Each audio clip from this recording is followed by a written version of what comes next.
Pak na pak, Kim Chiu, effortless ang OOTD habang todo gala sa Los Angeles. Paolo Avellino, kasama sa sweet na birthday surprise para kay Kim Chiu.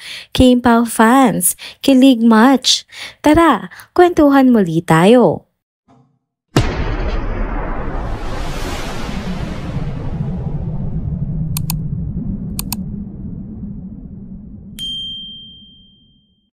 Hello mga ka-trenders! Welcome back muli sa ating channel. Kung bago pa lamang kayo dito, huwag nang kalimutang mag-like, mag-subscribe at i-hit na rin ang bell notification para lagi kayong updated sa mga balitang trending at napapanahon. Happy Friday mga ka-trenders!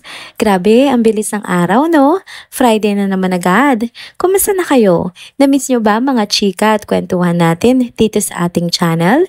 Kung oo, tara na at samahan nyo na ako sa isa na namang masayang kwento patungkol dalawa sa mga paborito nating artista, sina Kim Chiu at Paolo Avellino. Eto na nga ang ating unang kwento ngayong araw. Kim Chiu, spotted na super enjoy sa pagiging turista sa California. Ibinida nga ng kapamilya actress ang kanyang kasiyahan sa pamamasyal sa Los Angeles, California. Sa kanyang bagong Instagram post, makikita si Kim na todo explore at todo enjoy sa malamig at preskong hangin ng LA. Kaya naman hindi na siya nagpahuli sa pagpipicture-picture at OOTD moments. Ito nga ang caption na inilagay niya sa kanyang post.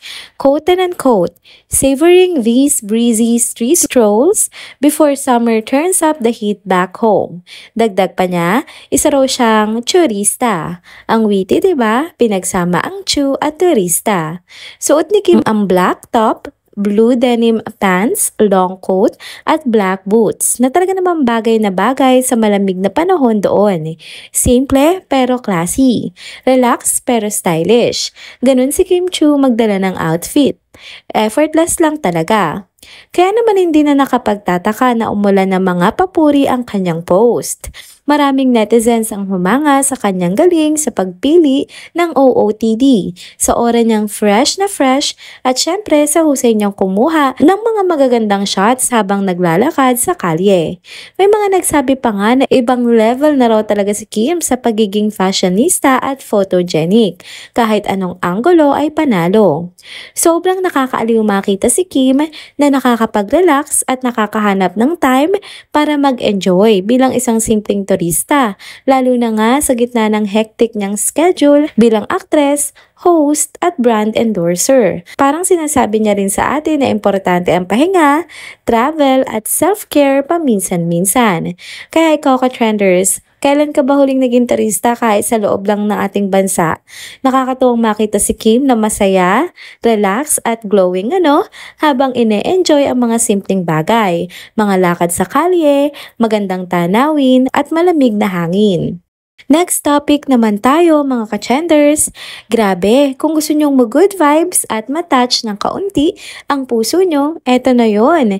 Isang nakakakilig at nakakaiyak na sandali nga ang nangyari kamakailan lamang para sa Chinita Princess ng bayan. Walang iba kundi si Kim Chiu.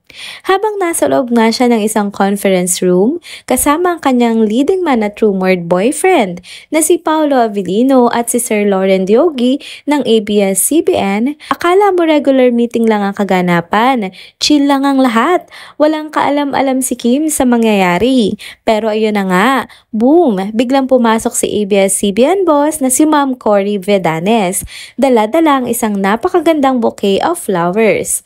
And wait, may kasama pa siyang lalaki na may bitbit na birthday cake na may kandila pa. Habang kinakantahan si Kim ng happy birthday, makikita sa mukha niya ang gulat, tuwa at iyong mga mata niyang punong-puno ng emosyon.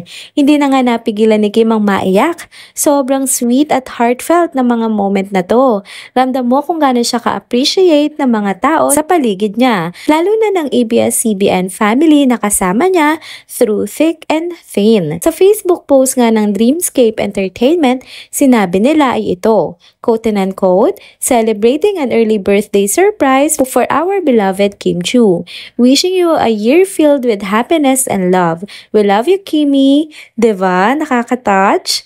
By the way, sa April 19 pa talaga ang birthday ni Kim kung saan magdiriwang siya ng kanyang ika-35 years old. Pero hindi sila nakapaghintay kaya sinurpresa na siya ng mas maaga.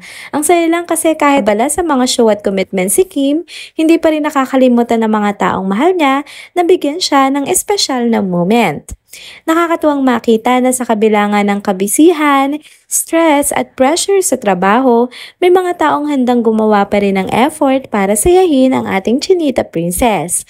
Isa lang ang malinaw, minahal at patuloy na minamahal si Kim Chiu hindi lamang ng fans kundi pati ng mga taong nakatrabaho at nakasama niya sa industriya. Kayo ba mga ka-chenders, kailan kayo huling sinurpresa sa birthday nyo?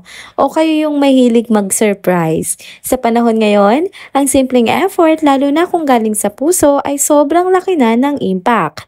Ang ganda lang talaga ng ganitong mga moments, tahimik pero punong-puno ng emosyon. And there you go mga ka-chenders.